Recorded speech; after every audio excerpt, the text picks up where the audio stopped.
So I guess I'm the main attraction, trapped in my tatted black skin. My name is Rodney Lucas, and I'm a storyteller from the south side of Chicago. We're from a neighborhood called Chatham. You know, my community, man, like early on, there was like this strong like legacy of black entrepreneurship, from like black shoe cobblers to black tailors, and it was a very like electric place. Then of course, like most black communities, during the 70s and the 80s, we were hit by the drug epidemic. Dog was left on the curb with the underground. So my grandmother bought my childhood home in the 50s, became an essential part of the neighborhood, and people respected it.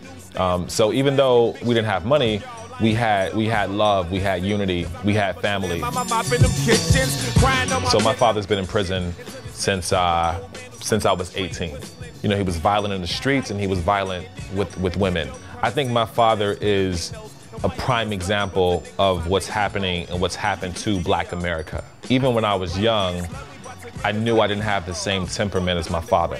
So I knew quickly that I wasn't that guy. And my neighborhood, lucky for me, knew I wasn't that person. My mother and my grandmother especially moved us to Madison, Wisconsin when I was 12 or 13. I think that move was when I became an artist, basically, because I needed an outlet, because I had all these awesome, colorful friends on the south side of Chicago. And I get to Madison, and it's almost as if that life was forbidden or like shut off. So I had to express myself. And a way of doing that was becoming a rapper. And I would write about those stories I saw, write about people I've lost. So hip hop became my outlet. You know, rap music became my way of expressing myself. My life story like Barry Gordy from a neighborhood they call Motown. See, these niggas wanna hold me back, and these bitches wanna hold me tight. See, let me get a soul clap. Peace to die. You know, rap and my fans allowed me to expand as a creative and as an artist. So I partnered with Vans and Kickstarter, and we created Rappin' Ricky, which was the children's book.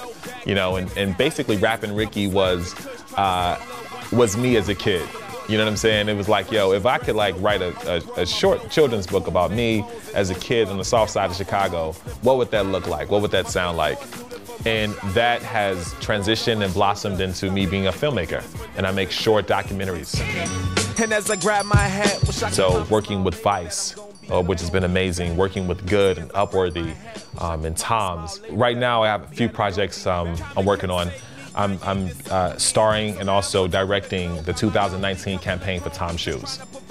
And with that, we went back to the south side of Chicago.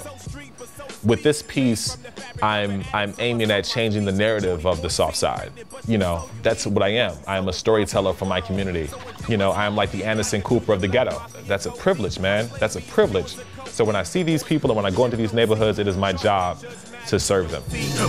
With film, I feel as though I simply have the microphone and I'm passing it to someone else to speak.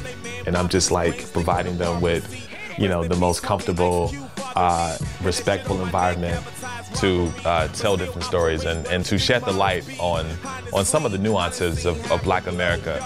Because for so long we've been painted with such a broad brush, right? That gives me an opportunity to show brothers and to show sisters exactly how important they are.